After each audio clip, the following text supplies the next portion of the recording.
Movie की start में हम एक माँ और बेटी को देखते हैं। मॉम जिसका नाम मेग है और उसका जल्द ही डाइवोर्स होने वाला है, जिससे उसे एक नए घर की तलाश है और आज वो न्यू घर को देखने के लिए ही जा रही है। जल्द ही वो उस जगह पर पहुंच जाते हैं और यहाँ आने पर घर का डीलर इन्हें घर दिखाता है। ये घर काफी पुराना लेकिन वेल मेंटेन्ड है। वो डीलर इस घर के कुछ और बारे में भी बताता है। मेग को तो ये घर पसंद आ जाता है, लेकिन मेग की बेटी सारा को ये घर कुछ खास नहीं लगता। मगर ये घर मेग के हस्बैंड के घर से ज्यादा दूर नहीं था, इसीलिए वो इस घर को लेने का फैसला कर लेती है। अब जब वो डीलर मेग को बेडरूम में ले जाता है तो इसी दौरान वो उसे यहाँ का एक सीक्रेट रूम दिखाता है। ये सीक्रेट रूम चोरों या किसी भी मुसीबत से बचने के लिए बनाया गया था। वो डीलर और भी इसकी खूबी बताता है कि इसे कोई भी तोड़ नहीं सकता और इसके अंदर आने के बाद सीसीटीवी कैमरे से बाहर नजर भी रखी जा सकती है। मेग को ये काफी अजीब लगता है। वो सोचती है कि मुझे इसकी कोई भी जरूरत नहीं पड़ेगी। मेग को घर पसंद आ जाता है, जिससे वो आज से ही यहाँ पर रहना स्टार्ट कर देती है। वो अपने सारे सामान को भी यहाँ पर शिफ्ट कर लेती है। अब रात का डिनर हो जाने के बाद में मेग सारा को तो उसके कमरे में ले जाके सुला देती है और फिर मेग को जरूरत के सामान को अरेंज करने लगती है। अब सोने जाने से पहले मेग घर के सीसीटीवी कैमरे को ऑन कर देती है और फिर बाद में वो अब सो जाती है। लेकिन अब इनके सो जाने के बाद में यहाँ कुछ ऐसा होने वाला है जिसे इन्होंने सोचा भी नहीं होगा।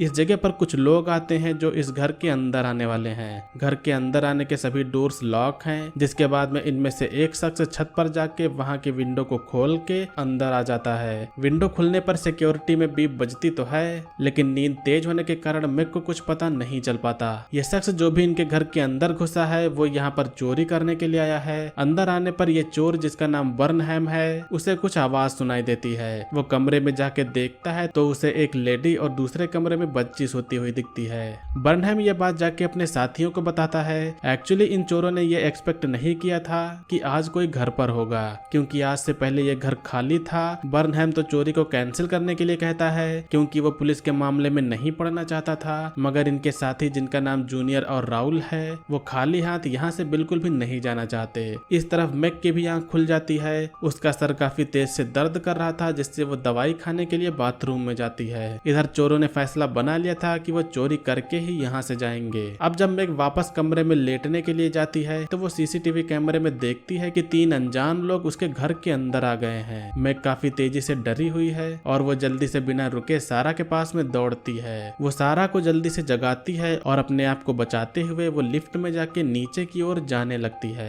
वो चोर भी उनको पकड़ने के लिए पीछा करता है। मेग के पास में बचने का सिर्फ यहाँ पर एक ही रास्ता है कि वो दोनों उसी पैनिक रूम में चले जाएं। वो दोनों ऐसा ही करते हैं और जल्दी से वो दोनों उनसे बच के जल्दी से जाके पैनिक रूम में चले जाते हैं, क्योंकि इससे सेफ यहाँ पर और कुछ भी नहीं है। सेफ रूम के अंदर चले जाने के बाद में अब ये चोर लोग कुछ भी नहीं कर सकते।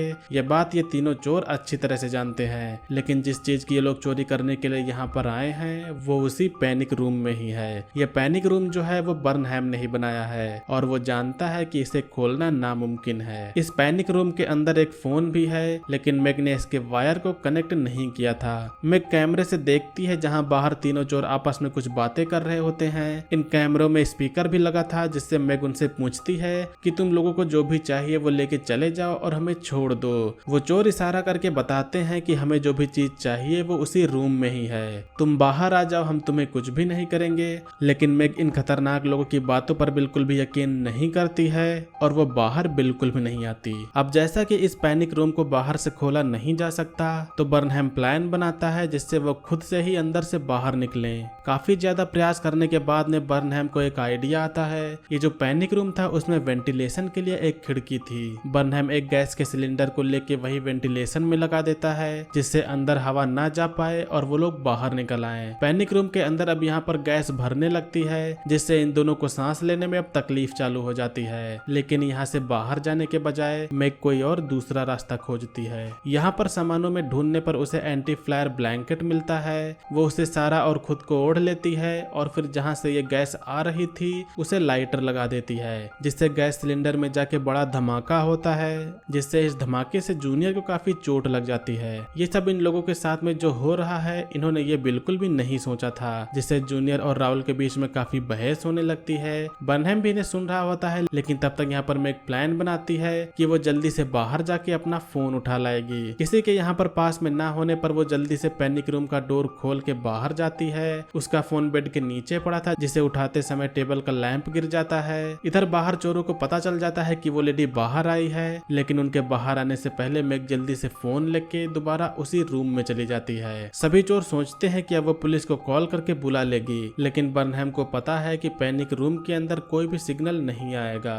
मैग सिग्नल को लाने का काफी ट्राई करती है, लेकिन इस बंद कमरे में कोई भी नेटवर्क नहीं आता। अब इतने में मैग के दिमाग में एक आइडिया आता है। उसने यहाँ पर इस रूम के फोन वायर को कनेक्ट नहीं किया था, लेकिन घर का फोन वायर कनेक्ट था, जिससे वो किसी तरह इस फोन को निकाल के खिड़की के जरिए फोन को दूसरे वायर से कनेक्ट करने का प्लान बनाती है। इधर दीवार में हो रही खटपट से बर्नहम को पता चल जाता है कि मैग कोई चाल चल रही है। वो टेलीफोन वायर को चेक करता है और तब तक मैग वायर को खींच के पैनिक रूम के अंदर ले लेती है। बर्नहम और बाकी के लोग अब जल्दी से सारे टेलीफोन वायर को काटने जाते हैं और इधर तब तक जल्दी से मैग फोन को वायर से कनेक्ट करती है। वो जल्दी से 911 पर कॉल करती है, लेकिन कॉल के लगने पर उसे थोड़ा होल्ड करने के लिए कहा जाता है। मैग के पास में ज्यादा टाइम नहीं है, जिससे वो फोन को काट के वो अपने हस्बैंड के पास में कॉल करती है। कॉल कनेक्ट होने पर मैग थोड़ा सा ही कह पाती है कि तब तक फोन का वायर कट हो जाता है। यहाँ की पैनिक सिचुएशन इतनी बढ़ चुकी होती है जिससे सारा की अब धीरे धीरे तबीयत खराब होने लगी है। एक्चुअली सारा को डायबिटीज है, उसका शुगर लेवल धीरे धीरे घट रहा है और अगर सही टाइम पर उसका शुगर लेवल नहीं बढ़ा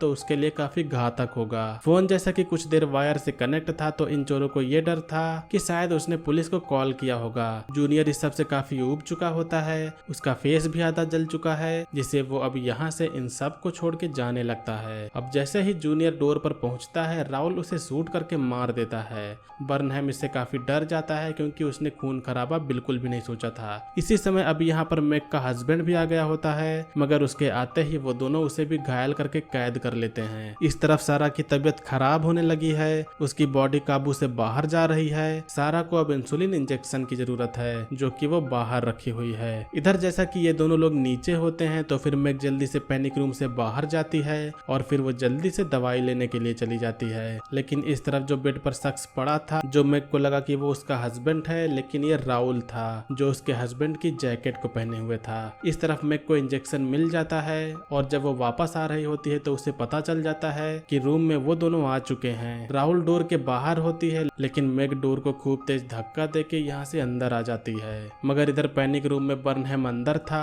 और तब तक राहुल फिर से आके मैग को पकड़ लेता है। इस खींचातानी में राहुल अपनी जैकेट निकाल के रूम के अंदर चला जाता है और बर्नहम जल्दी से रूम को बंद कर देता है। मगर इस रूम के बंद होते ही मैग इंजेक्शन को भी अंदर फेंक देती है। दरवाजे के बंद होने पर राहुल का हाथ भी उसमें फंस जाता है। राहुल बर्नहम से इसे खोलने को कहता है, लेकिन बाहर मैग के पास में गन मिल गई थी और अगर वो दरवाजा खोलेगा तो मैग शूट कर देगी। सारा की तबीयत खराब होती जा रही होती है। मैग उनसे रिक्वेस्ट करते हुए कहती है कि मेरी बेटी को इंजेक्शन लगा दो, लेकिन बर्नहम कहता है कि तुम्हें पहले यहाँ से नीचे जाना पड़ेगा। मैग अब नीचे चली जाती है, जिसके बाद बर्नहम दरवाजा खोलता है और राहुल अपना हाथ वहाँ से निकाल लेता है। हाथ के निकल जाने के बाद में बर्नहम अब सारा को इंजेक्शन लगाता है, जिसके बाद में अब सारा कुछ ठीक महसूस करती है। अब कुछ देर बाद में यहाँ पर पुलिस आती है। एक्चुअली में मैग ने जब अपने हस्बैंड को कॉल किया था तो उसके हस्बैंड ने पुलिस को भी बुला दिया था। मैग के पास में पुलिस को सब कुछ बताने का अच्छा मौका है, लेकिन उसने कुछ भी बताया तो वो लोग उसकी बेटी को भी नहीं छोड़ेंगे, जिससे मैग उनके सामने ऐसा रिएक्ट करती है कि यहाँ पर सब ठीक है। अब पुलिस कुछ ही देर में यहाँ से चली जाती है, जिसके बाद में बर्नहम इस पैनिक रूम के अंदर से पैसे निकालना शुरू करता है। एक्चुअली ये पैसे इस रूम में एक तिजोरी में थे। वो काफी बारीकी से इस तिजोरी को खोलता है